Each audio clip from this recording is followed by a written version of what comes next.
Game of Thrones Season 7, Episode 4 begins with the Lannisters taking gold and grain from the Reach. Most of this gold is going to the Iron Bank, but Bronn also gets a cut. He's a mercenary. He fought for Tyrion for gold, he fought at the Blackwater for a knighthood, and Cersei gives him a noble bride as a bribe. In the books, he's still there, at Castle Stokeworth. He adopts Lollis's son and names him Tyrion, just to mess with everyone. He murders his wife's brother-in-law for plotting against him. Basically, Book Bronn lives the good life, but in the show, Jaime keeps dragging Bronn back to battle, and he doesn't get much of a chance to spend all his gold. The Tarleys are taking food from the Reach for Cersei, so what will the people of the Reach eat this winter?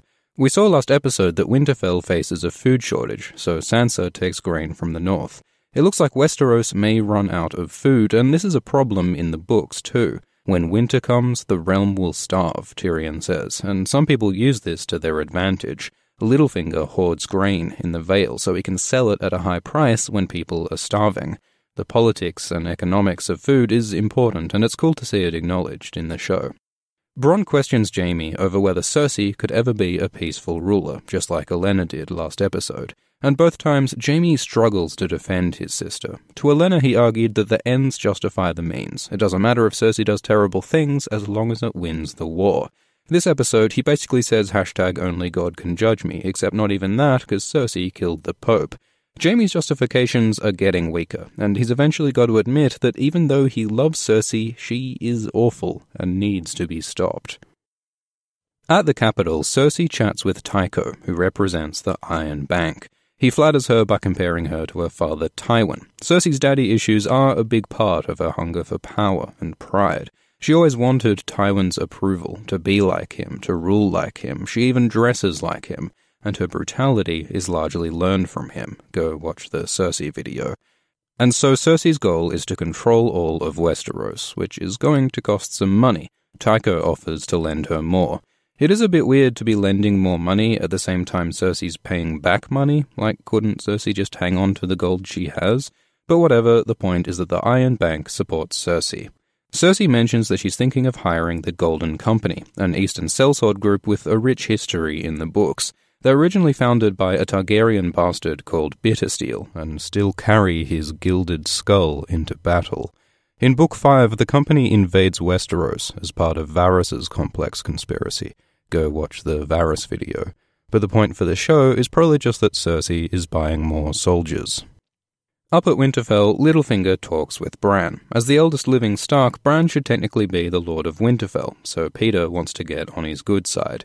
He talks of his loyalty to Bran's mother Cat, who he loved since childhood, and he gives Bran a gift, the Valyrian steel dagger that was used by an assassin to try to kill Bran in Season 1.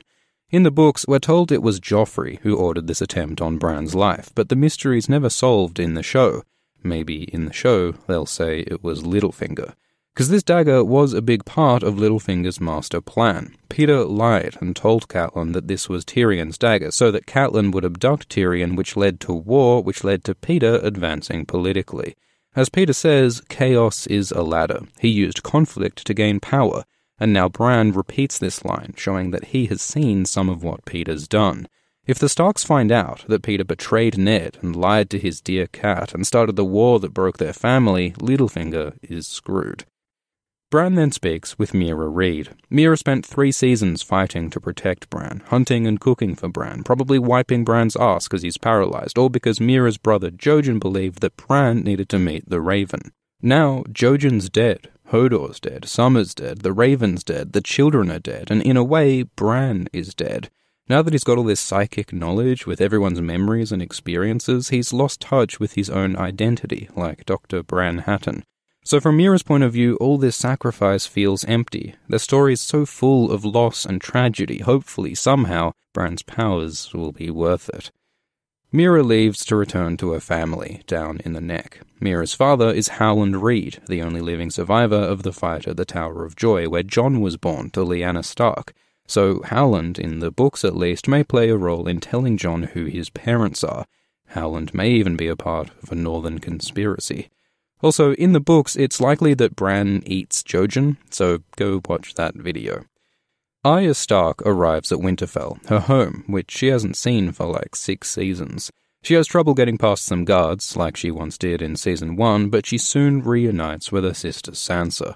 Arya and Sansa had a difficult relationship as kids. Sansa was proper and ladylike, while Arya was an unpredictable tomboy. But now they've grown beyond their childish fights. After all that they've been through, all that they've lost, their remaining family means everything. Arya meets Bran, and like Sansa, she's a bit weirded out by the whole psychic robot thing that Bran's got going. He mentions Arya's list of people she wants to kill, and most are dead already. Still remaining are Cersei and the Mountain. Also, Arya thinks that the Hound is dead, but he's not. Maybe they'll meet again. The Starks discuss the dagger, and Arya's suspicious about the whole thing. It's looking really likely that the Starks will find out about Peter's deception. Bran gives the dagger to Arya, which will be useful because Valyrian steel can kill White Walkers. Half the characters on the show now have Valyrian steel. Arya, Jon, Brienne, Jaime, even Sam has one. These are the people who'll kill White Walkers when shit gets real. We also get a moment with Brienne. For the last few seasons, Brienne's been trying to keep her oath to Catelyn Stark to find and protect Cat's daughters, Sansa and Arya. For most of the story, Brienne wasn't successful. She got sidetracked by Stannis and Riverrun and the Hound and her bear, but now, finally, Cat's daughters are home. Brienne has kept her oath. Earlier in the show, Cat called Brienne a lady, and Brienne said that she's no lady. In the books, Pod calls Brienne Sir, but Brienne also isn't a knight. As a female warrior in a patriarchal world, Brienne has struggled to work out her identity. But here Pod calls Brienne my lady, and she starts to correct him, but then just says thanks. With her quest complete, Brienne has finally worked out who she is, and so has Pod. Lady Brienne may not be a knight, but she keeps her oaths. Brienne later spars with Arya. Arya saw Brienne beat the Hound in Season 4, so she wants to have a go at the Maid of Tarth. Arya doesn't really sword fight in the books, she mostly just uses stealth and stuff, but she was trained by Syrio Forel, and in the show by the Faceless Men, as she says, no one, and it looks like all this training has paid off. She holds her own against Brienne, which is hella impressive. Brienne is one of the best warriors in Westeros, certainly the strongest woman. So Arya's up there with the best of them, and now she and Brienne have a mutual respect. They've both felt like outsiders as female fighters, so this relationship means a lot. Sansa watches from above, like Ned once did in Season 1. You can see Sansa realizing that, wow, okay, Arya really is a ninja assassin, just like Bran is a psychic wizard, while Sansa's only special power is fiscal responsibility. Littlefinger's up there too, and Arya gives him a menacing glare. If Peter had half a brain, he would run back to the Vale, right now. Down at Dragonstone, Missandei and Dany talk about boys, then they head into the caves with King Jon. Dany leaves her guards behind, which is a sign she's starting to trust him. The caves are important because they're full of dragonglass, which can kill White Walkers, but the caves also contain markings by the children of the forest, who lived in Westeros thousands of years before humans. The markings feature patterns like this spiral that we've seen White Walkers make out of corpses. This makes sense because the same spiral pattern appeared at the ritual where the children of the forest first created the White Walkers, so it looks like the walkers are imitating the symbols of their creators. There's also this circle with a line through it, which has also been made by the walkers and which also appears elsewhere in the series. This kind of resembles some symbols from George Martin's fruity old sci-fi stories. If you want to go down the rabbit hole of what that might mean, strap on your tinfoil hat and check out this video by Preston Jacobs. It is a bit loopy, but it's really fascinating. Jon points out markings showing the children and the humans fighting together against the White Walkers. Of course, the children originally created the White Walkers as a way to fight against humans, but Jon's point still stands. People need to come together to fight the Walkers. And Jon and Dany are starting to look like they'd like to come together. We know what happened last time Jon was in a cave with a woman, but Dany says that she won't join Jon until he kneels. She says survival is more important than his pride. This is something Jon said to Mance Rayder in Season 5, but now Jon is in Mance's position. If he kneels, he would lose the respect of the Northmen who follow him, and then there'd be no point in kneeling. Maybe Jon will find some other way to win Dany over. On the beach, Dany finds out that the Lannisters have the Reach, so she's now lost all of her allies, the Tyrells, Greyjoys, and Dorne. Maybe that convoluted plan of taking Casterly Rock, ferrying Dornish, and besieging the capital was a bad idea after all. Dany suggests just taking the throne directly with her dragons, and again we're told that would kill too many people, which again might not be strictly true. When Dany's ancestor Aegon took Westeros, his sister Visenya took the Eyrie by flying up there on her dragon. She didn't fight anyone or burn anything, she just flew right up and said, "Hey, do you want to surrender or do you want my dragon to eat you?" And she won. Why can't Dany fly to the Red Keep and try something similar? It would be risky, and she might have to kill some people, but isn't that better than killing thousands of soldiers? So this whole tension in Dany's strategy is really questionable, but the point that the show's trying to make is that Dany is willing to do things the hard way, if it's the right way. Later, Jon and Davos chat with Missandei about how Jon is a bastard and Missandei is an ex-slave. A lot of Dany and Jon's people are underdogs, eunuchs, dwarfs, smugglers, people who rose from nothing and united behind leaders that they believe in.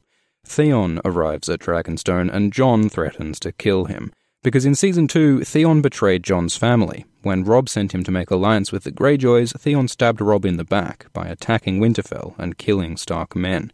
Jon lets Theon live because he did help Sansa escape the Boltons, but no one's letting Theon forget his crimes.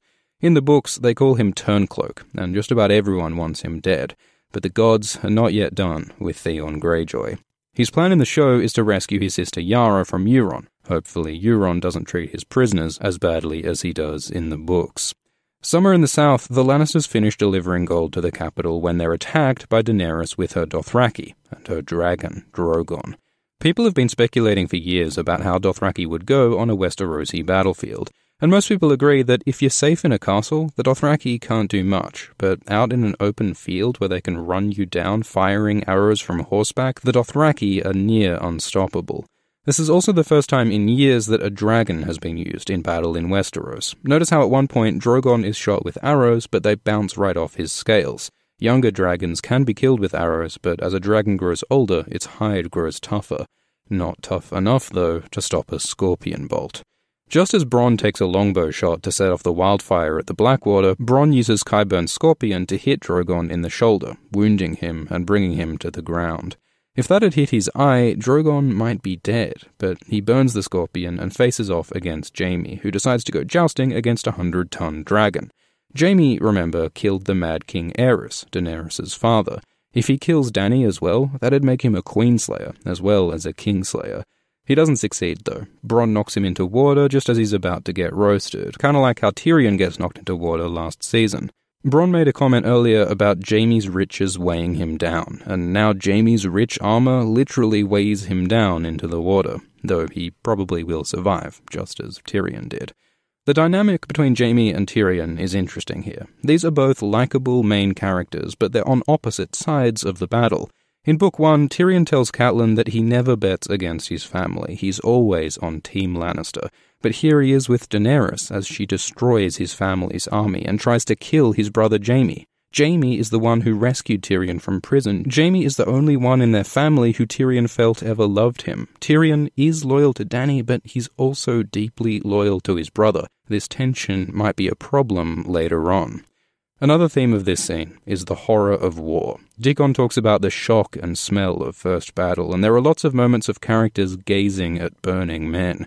The books spend a lot of time describing the evils of war and the impact of war on ordinary people.